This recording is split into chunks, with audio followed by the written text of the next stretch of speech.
Bom, e por que votam no lulismo?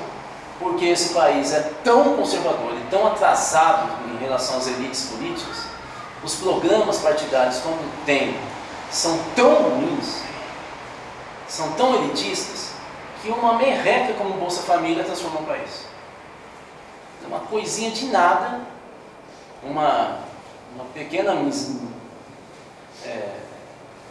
esmola, fez com que a gente criasse um mercado emergente fantástico, que todo mundo dizia, esse é o gigante adormecido, é o mercado interno, que o Celso Furtado tanto falava. O Lula conseguiu colocar em pé esse mercado, não pelo Bolsa Família, mas pelo dono do mercadinho, que passou a vender para o pessoal que recebia a Bolsa Família, e principalmente, segundo a Fundação Getúlio Vargas do Rio, em função do aumento real do salário mínimo, que segundo o Marcelo Neri, teria um peso de 70% entre todos os fatores que criaram a ascensão social. De fato, não foi a Bolsa Família, foi o aumento real do salário mínimo. Então, o que nós vamos ver é que o voto no Lula e nos candidatos do Lula é em função do consumo, não é em função da ideologia, o que significa que na hora que começar a fazer água, não existe uma identidade ideológica.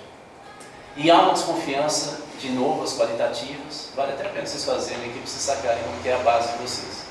Há uma desconfiança que o PT é realmente meio revolucionário, pessoal muito esquerdinho. O amor ao PT é quase nulo, ao Lula é enorme. É como se o Lula tomasse o PT. Bom, as manifestações de junho, elas foram pluriclassistas, embora a maioria fosse jovem, e de classe média, classe B, segundo pesquisa da Datafolha, renda média de R$4.000, isso não é classe C, muito menos DE. Portanto, o pessoal do Bolsa Família não saiu, os sindicalizados, trabalhadores fabris, agrícola, não saíram na rua, foram jovens até 30 anos, de classe média, porém, eles não expressaram interesse de classe.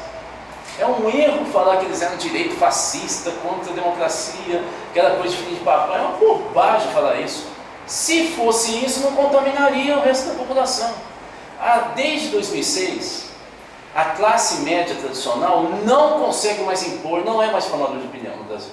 Ele não impõe. Todos os estudos, inclusive o livro do André Cid mostra claramente isso. Se vocês pegarem os dados da Unbox, que é onde nós, sociólogos e cientistas políticos, nos reunimos todo ano, né? Tem então em Caxambu, né? No mês de outubro, vocês vão ver que a classe média tradicional não é mais formador de opinião. Quem forma é a classe C, que nada mais é do que a classe trabalhadora com um pouco mais de renda, né? Não é a classe média. Então, aquele ciclo concêntrico, você pega, joga, faz o marketing em cima da classe média, né? Médicos, jornalistas, tal, professores universitários, aí eles vão formando opinião e aí ganha eleição. Isso em 2006 acabou. As pesquisas vão revelando que eles vão contaminando sim, e chega num momento que aí eles voltam. Os interesses da classe C é que fazem da classe B fluir, contamina mais. Então, é evidente que aquele pessoal que saiu na rua, se expressasse um interesse de classe mesmo, de classe média, não afetaria o restante da população brasileira pobre, que recebe Bolsa Família, porque queria que aquilo era filho de papai, mas o que se falou ali pegou. Tinha sentido os trabalhadores. E o que é que se falou ali, se a gente resumir? É saúde? É educação? Não era isso, gente. O que falaram era o seguinte: os serviços públicos são uma merreca e distratam a gente. E enquanto que os caras que são da política estão colocando filho em escola particular, todos eles. Olha os sindicalistas, olha a vida dos caras que pegam avião toda hora, eles estão com o carro do ano. Ou seja, é tudo eles. O que é eles é a elite política. As ruas não atacaram a elite econômica, atacaram a elite política. E a elite política é central sindical, partido, é isso. É ONG, é associação do terceiro setor, isso é elite política. Eles atacaram toda a elite política, é um sentimento. Você pega todos os cartazes, você vai ver que na soma, nos resume, é isso. Então aí que entra a questão da educação, da saúde, do transporte. Não é exatamente só isso. Por isso que é uma bobagem ficar pegando tanto na questão do transporte. E por isso que a Dilma acertou quando ela falou de plebiscito. É que ela é fraca na política, mas ela acertou. Porque se fosse para o plebiscito, ela estava canalizando essa energia negativa das ruas para falar, pode vir, o que vocês querem que a gente muda? Ela institucionalizava o movimento. Ao você falar, não é plebiscito, não é isso, não é aquilo, trancou o canal de aproximação das ruas no campo institucional. E aí piorou a situação. Eu aposto que nós vamos ter mais manifestações intermitentes daqui por diante, e elas vão ser cada vez mais violentas. Não é que vai virar um processo revolucionário, mas nós em junho, e com essa anti-ação política das elites políticas no Brasil, as centrais sindicais erraram demais em convocar aquele dia 11 de julho, foi a pior decisão política, foi soberba, e aí ficou evidente o que é o movimento sindical hoje no Brasil, é igualzinho à crise, ele vive a mesma crise da Itália, da França nos anos 90. As centrais sindicais estão no andar de cima da política e esqueceram da fábrica. E lá na Itália, você sabe o que aconteceu, né? As comissões de fábrica expulsaram as centrais sindicais das empresas.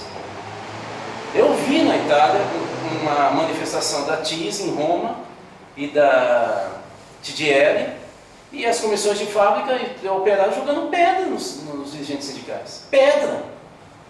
Assim, porque é elite, é um pessoal que esqueceu. Isso é que é um absurdo, gente. Eu vou falar, eu ajudei a fundar a CUT. Já falei aqui. O que é um absurdo? É que uma das questões centrais da CUT era a organização local de trabalho. E o que era a organização no local de trabalho, gente? Era o seguinte, era isso que a gente discutia nos anos 80. Para ser legítimo, o movimento sindical tem que priorizar a pauta da fábrica e não a pauta nacional. Sempre foi isso que foi falado. Porque era uma crítica ao partidão e ao PTB dos anos 50 e 60, que fazia correia de transmissão no movimento sindical. Qual era a crítica que o PT e a CUT faziam ao partidão? É que vocês falavam das reformas de base e a discussão sobre o cafezinho, o tempo de parada para ir no banheiro, o chefe de setor não existia no movimento sindical. Só existia reforma agrária, reforma bancária. O operário lá se danava. Então, assim, só para vocês me lembrarem, o Sindicato dos Metalúrgicos de São Bernardo, em 79, ele começa a revolução, não foi com a greve. Eles começam a revolução porque a diretoria, da qual estava o Djalma Bons, Zé Cicotte, o Lula e tal, decidiu que uma vez por mês, durante um mês, um dos diretores, eu estou falando de um sindicato rico, enorme, um dos diretores descia para o chão da fábrica de onde ele trabalhava, onde ele estava fechado. E ele ficava um mês trabalhando na fábrica. Aí ele subia e outro. Por quê? O que eles discutiam é o seguinte: primeiro, para a gente entender as mudanças tecnológicas que estavam em curso e entender como é que isso estava causando impacto no processo de trabalho e na consciência operária. E segundo, para que os operários vissem que o sindicato estava com eles. E o John Abon até ria muito, dizia: você sabe qual que é o único dirigente que nunca foi para a base? O Lula. Ele ria. Era uma sacanagem deles, porque o Lula, quando ia descer, ele estourou a greve. Aí não tinha, ou seja, brincadeira operária típica. Mas isso não existe mais em discussão da CUT. Está discutindo como que a gente pressiona o Ministério do Trabalho, como é que a gente pega e discute o FAT. Então, você não tem mais pauta da base. Os chefes, como é que está o processo de trabalho, como é que está o adoecimento, não é mais pauta. Não é, claro, de um ou outro, mas da central não é mais. Agora são as... Por quê? Porque a CUT virou uma central europeia, que nós na teoria chamamos de neocorporativismo. é quando as corporações centrais, superiores, sentam com o governo para discutir política de Estado. E eles deixam de discutir as questões concretas do dia a dia do trabalho. Então, o que tem que ficar claro é que as manifestações de junho criaram uma comoção social muito forte. E eu disse tudo aí que está escrito agora, só vou destacar o penúltimo item aqui, que é o seguinte, e o último. Esses jovens têm a cultura da geração Y. Os estudos que nós temos sobre geração Y mostram que são jovens que nasceram na década de 80, pegam uma pequena parte de 90. Esses jovens, que têm hoje 25, 30 anos, por aí, eles, um pouquinho mais alguns, eles odeiam a hierarquia, não seguem rotina e são individualistas.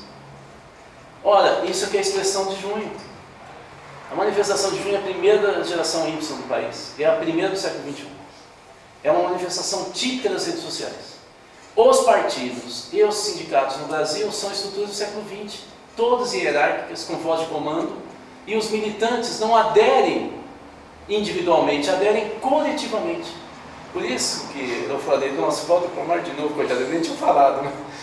O presidente estava falando do debate que teve na Bahia, eu até fiz uma análise errada, mas assim, é engraçado como a esquerda mais clássica no Brasil fala, não, esse pessoal não sabe fazer política, vamos educá-los para educar o quê? Então você está certo, você já parte do princípio que o jeito falido de fazer política é o que é o certo. É um erro, uma falta de criticidade, de capacidade de analisar o que está acontecendo no mundo. Hoje as pessoas vão para a manifestação e não é só aqui, é no Ocupe nos Estados Unidos, é no M15 na Espanha, é na Tunísia, é no Egito. Será que não dá para perceber que é uma coisa mundial e que envolve os jovens, que não tem a ver com o Brasil e nem classe? Então nós temos um conflito aqui, que é esse o conflito aqui.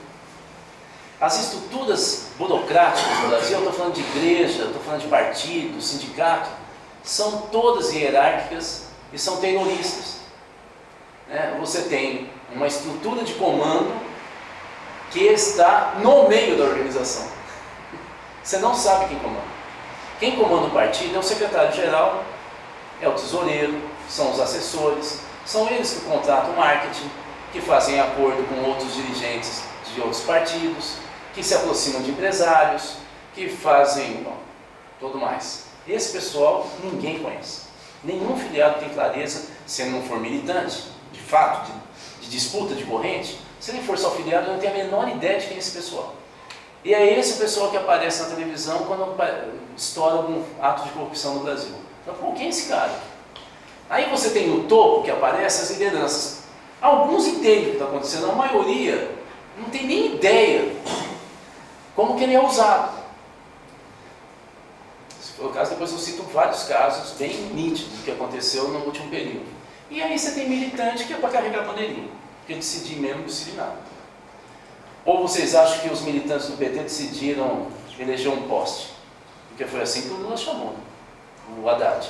Quem definiu o Haddad? Você era desconhecido até no PT. Ou a Dilma, que tinha acabado de entrar no PT, que veio do Rio Grande do Sul. Quem?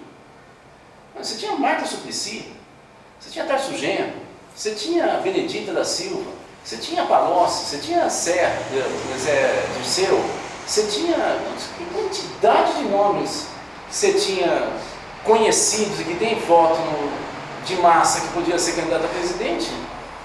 Vai colocar a Dilma, depois o Haddad? Um pouco estranho. É porque os filiados não decidem mais nada. E a estrutura de junho é a estrutura em rede. O que tem de legal nessa estrutura de rede? Algumas coisas técnicas. Primeira, aqui, essa pessoa aqui, olha, vocês estão vendo que aqui, quem está aqui embaixo, tem que seguir a linha justa, né? Então, não tem buraco nessa estrutura. Vocês estão vendo que ela é toda tomada. Nessa estrutura, eu me relaciono com esse cara aqui, e esse cara se relaciona com esse, e eu não. E ninguém se sente mal. As estruturas em rede têm buracos. Structural hole. Tem buraco. Quem está nessa organização não aceita buraco. Fala, bom, nós temos que tirar agora, vai terminar a reunião sem decidir o encaminhamento? Aqui não tem nem encaminhamento, o que tem é convite. Portanto, estruturas em rede são altamente dinâmicas e instáveis. Quem tem a cabeça do século XX não consegue lidar com isso. Tenta infantilizar, isso é coisa de moleque que não tem seriedade. É assim que as empresas vivem hoje. Não é verdade que essa estrutura não funciona, ela funciona. Só que é absolutamente distinta dessa aqui. Aqui cabe, portanto, interesses e pautas muito distintas. Esse aqui tem a mesma pauta, mas esse aqui não tem a mesma desse, e eles formam um todo. A estrutura de rede, que é do século XXI, é algo surpreendente para pessoas mais velhas como eu. É algo difícil de... Como é que funciona? Agora, quando as centrais sindicais colocam 100 mil no país, com tanto dinheiro, pessoas uniformizadas, foi um erro tão grosseiro, porque batia o olho, você via a diferença. As de junho, com aquela estrutura, as pessoas faziam cartaz na hora. Era o meu cartaz.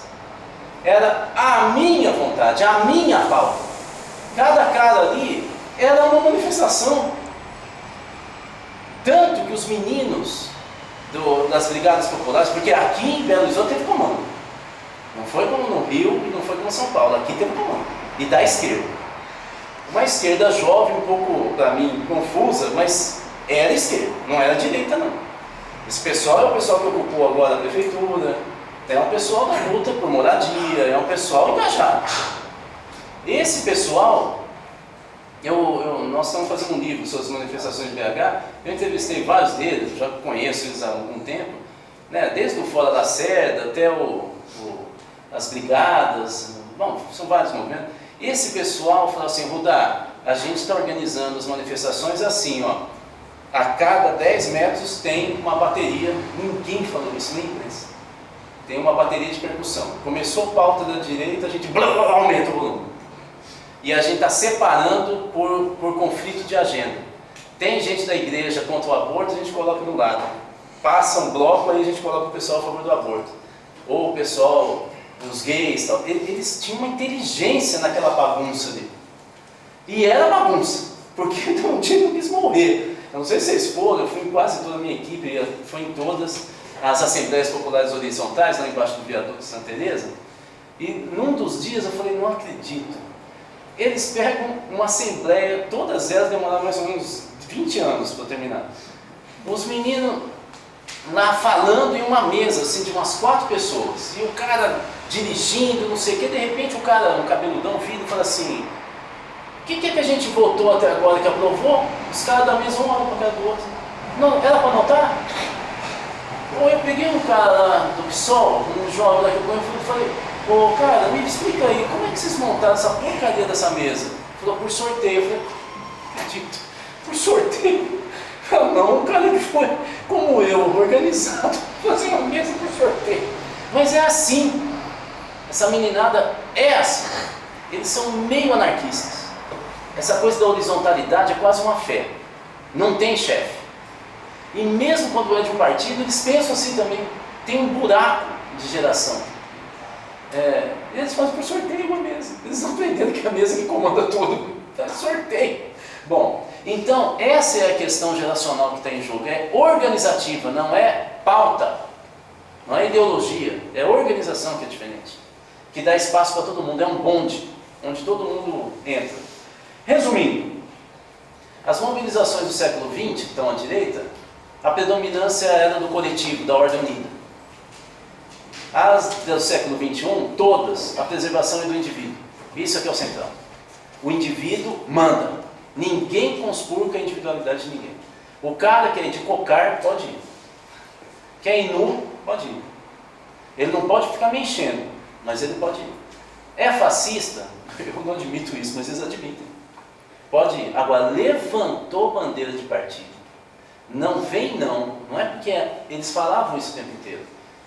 Nós não somos antipartidários, nós somos apartidários. Eles falavam isso o tempo inteiro. Aqui em BH era o tempo inteiro. Eu falava, mas por que você não deixa a bandeira? Porque eles vão usar a gente. Eles vão tirar foto e depois colocar no programa de TV. E nós não estamos aqui para ficar sendo massa de manobra. Era por isso. Portanto, cada PSTU levantava, eles quebravam a bandeira, nem sempre quebravam, mas podia usar camiseta. Eu não sei se vocês viram isso. Camiseta podia. O que não podia era ficar com o símbolo de que eu comando. Isso eles não aceitavam. Nenhum. Quem do movimento sindical sacou isso desde o início deu bem. Por exemplo, o Sindiúti. O Sindiúti estava desde o início, foi super respeitado o tempo inteiro, tanto que entrou um monte de pauta ligada aos professores, e os outros organizadores pegaram a pauta, porque eles conseguiram entender que eles tinham que ser incluídos. Lembra daquela coisa de rede? Naquela coisa que tem lugar para todo mundo, eu não vou liderar. Ao fazer isso, eles entraram facinho. Além do que, os jovens diziam, não, o Sindiúti sempre está na rua como a gente, não tem problema, então sempre estava na rua. E o resto estava no gabinete. É isso, essa é a diferenciação que eles faziam. Então, se nas mobilizações do século XX nós temos uma orientação pela organização, do século XXI é adesão por emoção. Eu vou porque alguém me chamou e eu sei que ele não vai me usar. Não vem com essa que o partido chamou que eu não vou mesmo. Mas se é o cara do partido tal, esquece o partido, mas esse cara eu conheço, eu sei que não é sacana, eu vou. Eu vou porque eu identifico o cara e eu vou aderir à pessoa, não é a organização. É absolutamente diferente do século XX. E finalmente, as mobilizações do século XX têm uma meta geral, sempre tiveram uma meta. Eu vou fazer passeata para quê? Ah, para reforma agrária, então tá bom. Para quê? Para aumento do salário, então tá bom. Só que agora, como o indivíduo é central, no século XXI, a pauta é difusa, todo mundo pode levar a sua. A política é a rua. A manifestação é a pauta. Não é o cartaz, é a manifestação. Por quê? Porque eu estou dizendo que a elite não funciona, que quem funciona é a rua. E eles deram o recado. Como que um cara do século XX pensa? Eles refluíram, agora voltou tudo ao normal. Como que eles pensam? Já deram um recado. Se fizer besteira de novo, a gente sai de novo. E da próxima não vai ter espaço mais. Ou seja, quem é do século XX não entendeu o recado, porque ele pensa em outra lógica. Ele pensa numa lógica ordenada, racional. E isso aqui, você sabe como funciona a mente, né? Nós temos duas formas de tomar decisão clássicas. Uma, que é a forma racional. Eu vejo as coisas e ordeno, um atrás do outro e tiro uma conclusão. A segunda, essa é típica do século XX.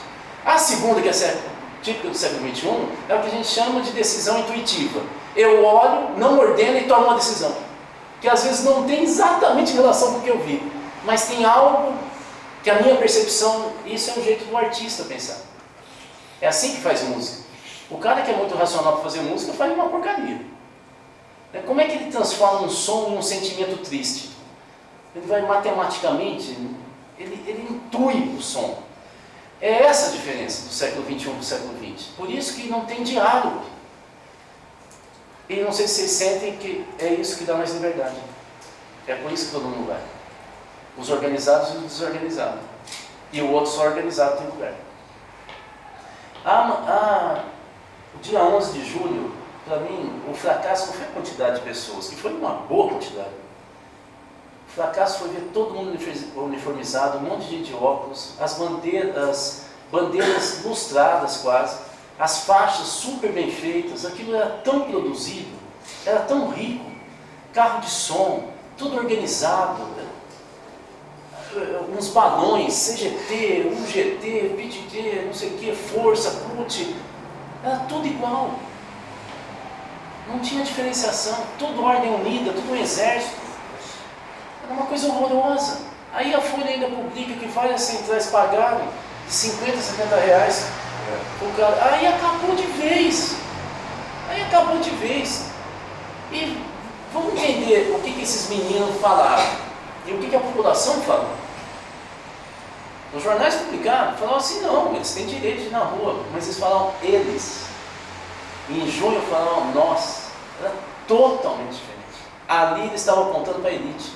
Tem direito, a central sindical tem direito, mas não é a gente. Eles não entram em casa. Não tinha empatia. Era uma coisa postiça, à parte. Era outro mundo.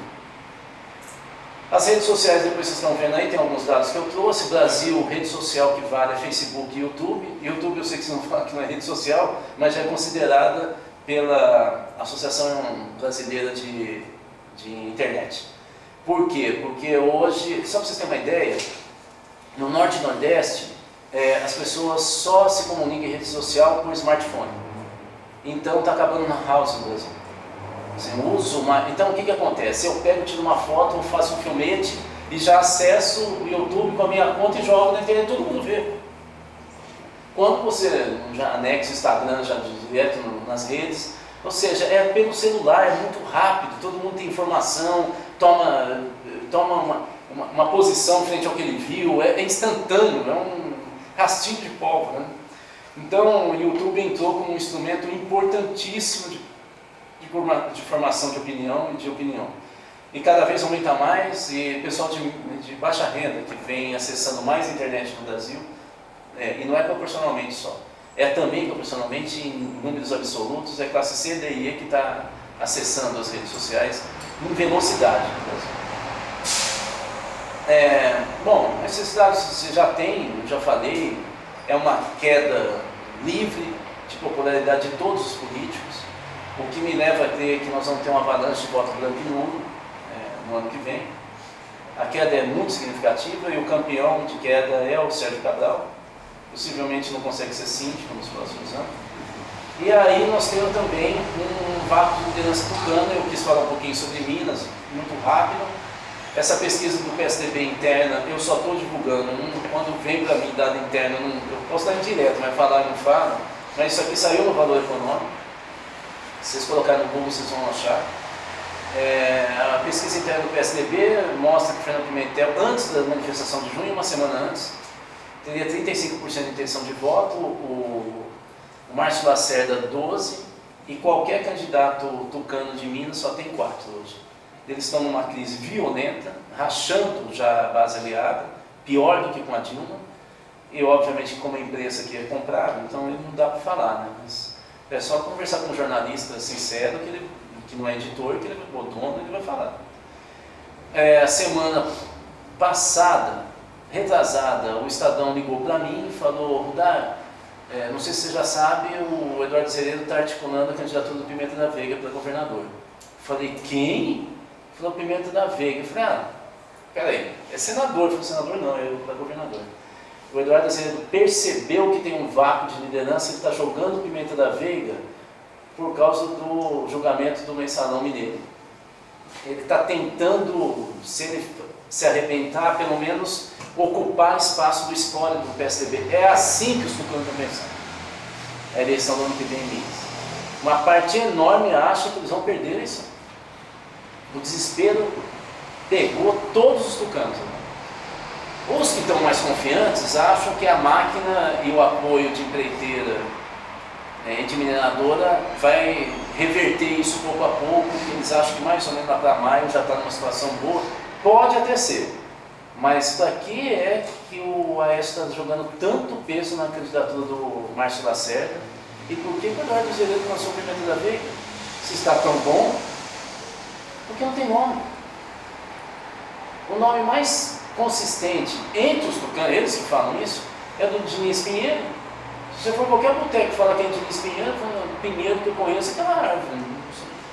Ninguém sabe que é o Diniz Pinheiro. Ninguém, só a base eleitoral dele. Então, assim, vai ter que gastar muito dinheiro. Existe uma crise fortíssima. E ainda mais com a crise econômica que comecei, a imagem do Anastasia está absolutamente afetada. Para quem sabe, no bastidor, ele vem falando o tempo inteiro que ele não volta mais para a política, que ele não quer ser candidato a senador. Ele está absolutamente abalado. Acho que falta mais. E aí, terminando. O que é que, finalmente, eu queria mostrar aqui para vocês? O que é que eu gostaria de propor? Fazer mais ou menos o seguinte, um exercício de empatia. Vou tentar explicar racionalmente o que eu acho que intuitivamente, quer dizer, não é essa sequência, as pessoas que estão debandando do lulismo, e mesmo que votem no ano que vem, não tem paixão nesse voto. Ou seja, vai ser um ovo total o governo da Dilma se ela ganhar a partir de 2015, por vários motivos. Um deles é que ela vai abrir a caixinha de Pandora e vai estourar a economia de 2015. 2015 vai ser horroroso a economia brasileira. E ela vai ter uma eleição pode ganhar até no primeiro turno, mas pífia, ela não lidera, então vai ser uma crise política se ela se reeleger do jeito que está, é enorme. Fazendo exercício, eu vou explicar para vocês o que eu acho que é o sistema político hoje no Brasil e por que dá uma sensação, qualquer um desses itens aqui, ó, dá uma sensação ruim do cidadão. Minha compreensão sobre o sistema político no Brasil hoje é o seguinte.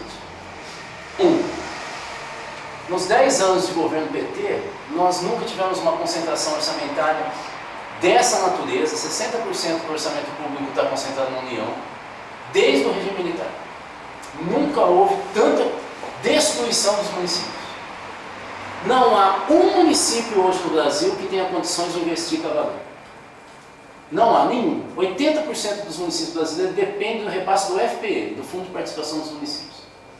Como o FPM, o principal imposto que traz o dinheiro para compor o FPM é o IPI, e como desde o governo Lula, o governo federal está reduzindo o IPI para segurar o emprego no setor automobilístico e no setor metalúrgico de uma maneira geral, você diminui esse imposto para gerar emprego e você diminui o recurso para o município. O município fica mais pobre.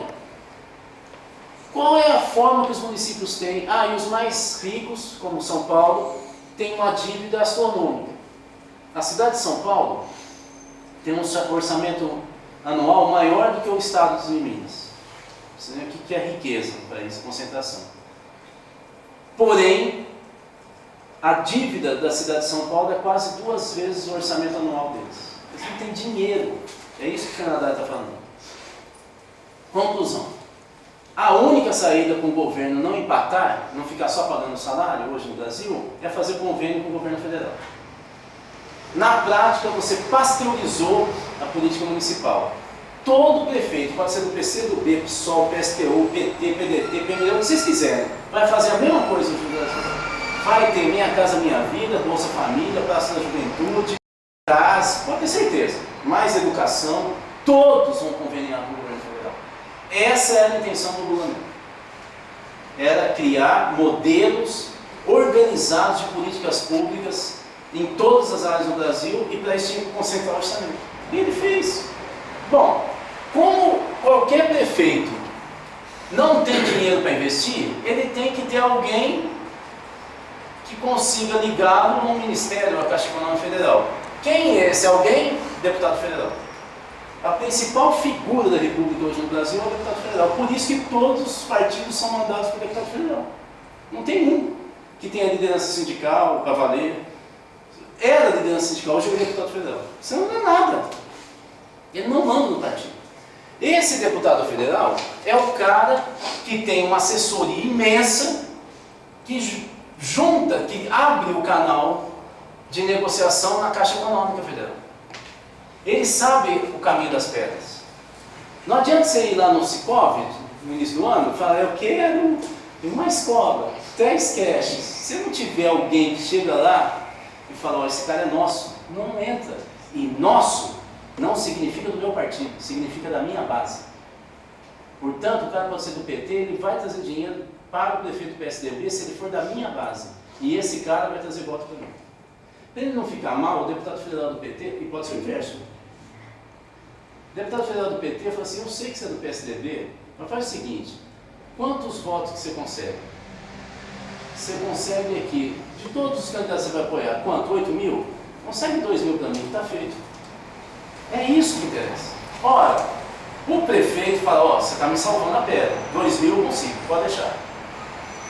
Então nós vamos combinar o seguinte, de todas as secretarias, para eu ter segurança que você está me apoiando, você me dá saúde. É assim que está a política no Brasil. E é o cara do PSDB tem a Secretaria de Saúde com o cara do PT. E o cara do PT faz a mesma coisa. Se o nego do deputado federal ou estadual tem o caminho das pedras aqui junto com o Anastasia, ele faz a mesma coisa. A promiscuidade é total. Depois a gente falar de ideologia. Bom, aí... E depois eu falo de ideologia. Todo mundo aí é super utópico, né? Só pensa em utopia, mudança, né, do bolso. Aí o que acontece? Esse deputado federal, como ele começa a criar uma base territorial, um feudo eleitoral, suprapartidário, A média hoje, para um deputado federal saber que ele tem poder no seu partido, são 100 cidades na mão dele. Acima de 100 ele é rei. Se vocês quiserem, eu posso falar um nome. Tal cara tem 120 prefeituras. É assim que se fala nos partidos. Quantas prefeituras você tem? Essa é a moeda. Não é de onde você veio. Antigamente era, você é bancário, você é do Rio, né? Você é de que bairro? Agora é quantas prefeituras você tem. Essa é a moeda do sistema partidário.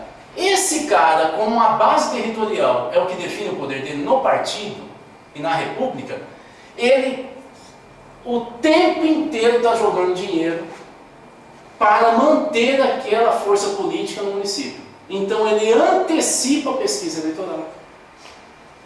Um ano antes da eleição ele já está fazendo, ano que vem tem eleição, a partir do segundo semestre vocês vão ver um monte de pesquisador de cidade do interior. Tudo bancado por deputado federal. Tudo. Cidadezinha de 8 mil habitantes de Minas nunca tinha visto pesquisa, agora tem toda hora. Toda hora. Gentinha uniformizada, estou fazendo uma pesquisa, de onde você é? Do Instituto Inhaca. Instituto Inhaca, nunca ouvi falar, mas é isso aí. E faz a pesquisa. Depois joga marqueteiro, faz reunião de preparação de campanha, organiza, contabilidade, tudo. Nunca se viu um staff eleitoral nesse tipo. Isso custa caro. As campanhas eleitorais estão ficando cada vez mais caras no Brasil nos últimos 10 anos. Eleição municipal. A média que se gastou na penúltima eleição municipal para se eleger vereador em Belo Horizonte foi 300 mil. Foi a média. Ninguém que se tornou vereador gastou menos de 300 mil na eleição retrasada. Na do ano passado, dobrou. A média foi 600 mil. Nós tivemos inflação de 100% em 4 anos, não me lembro. São os deputados federais. Ora, para esse cara poder fazer tanto dinheiro só com caixa 2. Vocês acham que a população não está percebendo isso? Vocês acham que em algum desses momentos que eu estou falando, ele não tem alguma informação, ele ouviu, viu o cara chegando, a pesquisa que não tinha antes, os caras tudo de terno preto, com um laptop do ano, celular, falando com 2 celulares, porque essa é a mania também, tem que ter 2 ou 3, aí é bacana, um só é mané, mas 3 é bacana.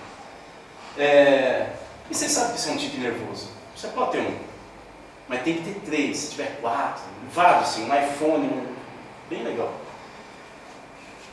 É isso que a população está intuindo, gente. Nós saímos do eixo, nós exageramos demais. A estrutura de poder é gigantesca hoje no Brasil. E aquela frase do Frei Beto, de que o PT é governo, mas não é poder, é bonito para fazer poesia, mas isso não é real. O PT manda no Brasil. Manda em empresário, manda em deputado, manda em ministério, em prefeitura, em tudo. Só não manda em igreja, mas porque não está afim. É por isso que assusta quando a população sai na rua. É quase que assim, um desespero, mas eu sou tão bom. Por que vocês estão saindo na rua? O partido que nasceu da rua fala isso. Bom, a questão é, os partidos são estruturas como são hoje? São estruturas de representação? Será que não é hora de a gente começar a pensar em uma... Pode ter o mesmo nome, não estou preocupado com isso, não estou propondo um anarquismo. A gente tem outra forma de organizar para construir o consenso não, a hegemonia, para construir a liderança. Será que a gente não está fazendo algo que é meio forçado demais? E que num mundo tão fragmentado e numa dinâmica social tão acelerada, de tanto risco, tanta mutação, inclusive econômica, as nossas economias mesmo, a gente está toda hora inseguro. Será que os partidos ainda têm sentido como eles são? E finalmente, o que me pediram lá, 2 cenários muito rápidos, 2 projeções. A nacional, primeiro cenário, a Dilma oscila entre 30% e 40% daqui até o ano que vem, de intenção de voto, ela está com 30% agora, eu acredito que ela suba uns 40%, com isso, vou apostar aqui, ela está eleita. E ela aumenta o gasto social.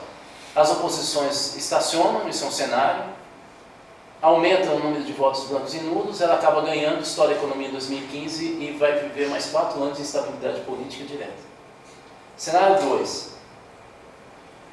Ela vai para o segundo turno, as oposições se unem, o empresariado apoia, como sempre, aí fica mais claro, pode ser que ganhe o outro lado, começa a dar dinheiro para todo mundo, diminui os recursos e o apoio para os governistas, isso começa a gerar defecção dos partidos da base aliada, e aí é o Deus dará.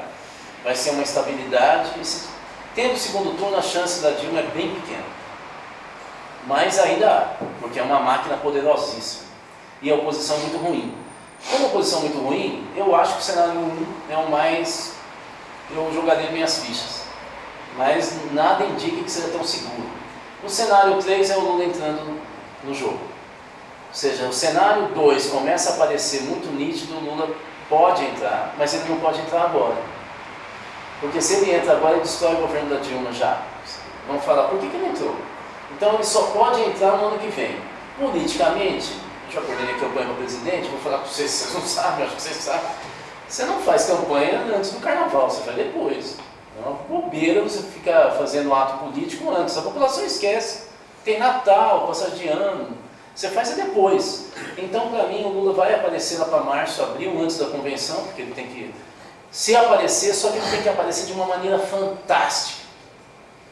Porque ele é a última bala do revólver. Ele tem que aparecer como salvador da pátria. Ou seja, tem que ter uma comoção nacional. O empresariado brasileiro já falou que quer o Lula de volta, já saiu no Valor Econômico, declarações, então. Deve começar pelo empresariado.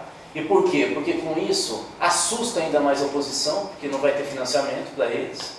Ele cria um movimento de empresariado a favor, aí vem a UNE, aí vem a MST, centrais sindicais, e aí o cara fala, já que vocês querem, mas junto com a Dilma. E aí a Dilma fala, eu estou cansada, ou então inventa um câncer novo, não. Que é sempre que, na política, sempre tem isso. No cenário de Minas Gerais, eu acho que vai ser muito mais instável do que o nacional, porque tem uma máquina, e tem muito dinheiro envolvido no esquema do Aécio. Eu acho que nós vamos ter uma das campanhas mais agressivas e personalistas que nós já vimos, e vamos ver em 2014. Vão atacar com o dossiê o Fernando Pimentel vai destruir o candidato que aparecer, vai ser uma coisa horrorosa. O Pimentel é muito parecido na forma de fazer política do Aécio, então vai ser bem pesado mesmo, eu acho. A máquina estatal vai ser usada em peso pró-tucano, e vai tentar forçar muito a canalização de recursos das empreiteiras, que já vem fazendo isso aqui em Minas Gerais. Assim, é muito comum se ouvir candidatos falando, a empresa tal deu um cheque para o candidato a deputado do Aécio da cidade tal. Assim. Eu fui lá e eles deram o cheque na hora. É muito comum ter esse tipo de fala, se é blefe ou não, estou um pouco me preocupando, mas existe e tem registro dessas falas. Então esse é um cenário que eu acho mais provável. E o segundo é não ter nome nenhum em função do desgaste fantástico do Márcio Lacerda. Primeiro, porque a gente já percebeu que ele é muito ruim como político. As piores falas, de longe, dos políticos frente à manifestação de junho foi do Márcio Lacerda, a começar, foi a primeira, 8 dias depois da primeira manifestação, ele aparece numa... Gente, eu não acredito como é que um cara pode chegar a ser prefeito numa capital com tanto despreparo. Eu, sinceramente, vou explicar até porque que eu acho isso. Mas ele pega, na entrevista coletiva, na imprensa, ele começa dizendo, gente, eu não sei o que aconteceu, nenhum de vocês ligou para o meu celular, e eu estava disposto. Eu não sei o que a minha assessoria fez, mas por que vocês não me ligaram? Gente, o que teve de jornalista que ligou para mim e falou, Rodar, desculpa, você vai ter que ouvir, porque eu tenho que xingar esse cara. Eu vou xingar você. Eu tenho vários amigos na empresa. Os caras falam, esse cara acha que nós somos que idiota. Eu estou ligando direto para a assessoria, ele fugiu da gente e jogou na minha cara isso. É um cara despreparado. Ele está achando o quê? Que ele está falando com o filho? Eu não prometi que era lambreta, eu prometi que era lambeta, não era lambreta. O que é isso, cara? Depois ele continuou falando bobagem o tempo inteiro. Falou que a polícia tinha que prender mais gente. Foi um desastre. E ele não aprendeu. O que revela que quando tiver manifestação na Copa do Mundo do ano que vem, ele vai continuar errando, ele vai cair violentamente. Olha só, Ocuparam a prefeitura, o que ele falou ontem? Vou receber no dia 8. 8! Esse cara é um doido. Ele está pedindo para ser assassinado desse jeito. Vão ficar lá acampando na casa dele, não vai sair nem na prefeitura. Não é possível uma pessoa com tanta insensibilidade. Isso é algo desesperador para quem acredita na política. E por que, então, para terminar, por que eu acho que está acontecendo isso? Porque nós temos a pior geração de políticos da história do país. Nós nunca tivemos gestores tão iúpes como agora. Fernando Pimentel, ACM Neto, Eduardo Paes, Sérgio Cabral, Anastasia, Márcio Lacerda, ficar listando, como é que é? Campos. Não, eu estou tentando lembrar o apelido que o Zé Simão deu, como é que é? Sorvete chuchu? É isso que ele fala? Picolé de chuchu. Que é o Alckmin. Gente, esse pessoal não se formou na rua. Eles não sabem o que é uma campanha de rua, que não é eleitoral. Eles são gestores públicos. Eles se forjaram como empresários do setor público. É por isso que o Fernando Pimentel fala, tudo bem, vai, eu pego e diminuo a passagem, mas vou tirar dinheiro da saúde e da educação. Como é que um político fala um negócio desse? Como é que... Ele está querendo o quê? O ódio? Tipo assim, tá bom, vai, eu dou o meu brinquedinho, mas vou matar vocês. Que é isso? Que falta de habilidade, de capacidade de convencimento. Quer dizer, quando você vê que nós tivemos até, não é da esquerda, tem um cara como Carlos Lacerda, um Jânio Quadros, aí você vê um cara desse, você vê o ACM Neto, ele não apareceu em nada. E pior, a Marina. Gente, se tinha uma liderança no país que podia ter aparecido com legitimidade em junho, era a Marina. Ela não sabe fazer política. Ou seja, nós estamos com uma geração horrorosa de políticos que não tem paixão pela política. Eles não gostam da rua, eles não gostam do convencimento, do embate, de fazer uma frase de humor, um raciocínio desconcertante. Eles não sabem jogar xadrez, falar, esse cara vem por aqui, eu vou por ali. Não cria fato. Porque quando uma pessoa fala, não, ele rouba, mas faz, não é que ele gosta mesmo que ele rouba, ele fala, mas como o cara é esperto? No fundo, é isso que a pessoa está falando. Quem que é esperto hoje no Brasil? É um bando de primários. É gente que mal saiu do colégio, são muito ruins, parece que saiu de colégio de freira, nem de padre. Isso é uma coisa horrorosa, essa geração. Eles não têm projeto para o país, eles têm projeto de gestão. E todos são iguais, independente do partido. Todos são iguais, fazem a mesma coisa. Então, assim, eu acho que nós temos, na verdade, um problema de impasse político, que a gente, quem está mais voltado para o campo institucional, claro que vai acompanhar as eleições, mas não é mais aí que o país vai ser definido. A partir de agora vai ser definida na rua, cada vez mais. E junto, para terminar, vai a grande imprensa. Vocês podem ter certeza. As redes nas ruas têm relação com as redes sociais virtuais. E o que tem na política e na elite política tem a sua correspondência na grande imprensa. O desespero dos editores é muito grande hoje, de toda a grande imprensa. Era isso, gente. Obrigado pela atenção.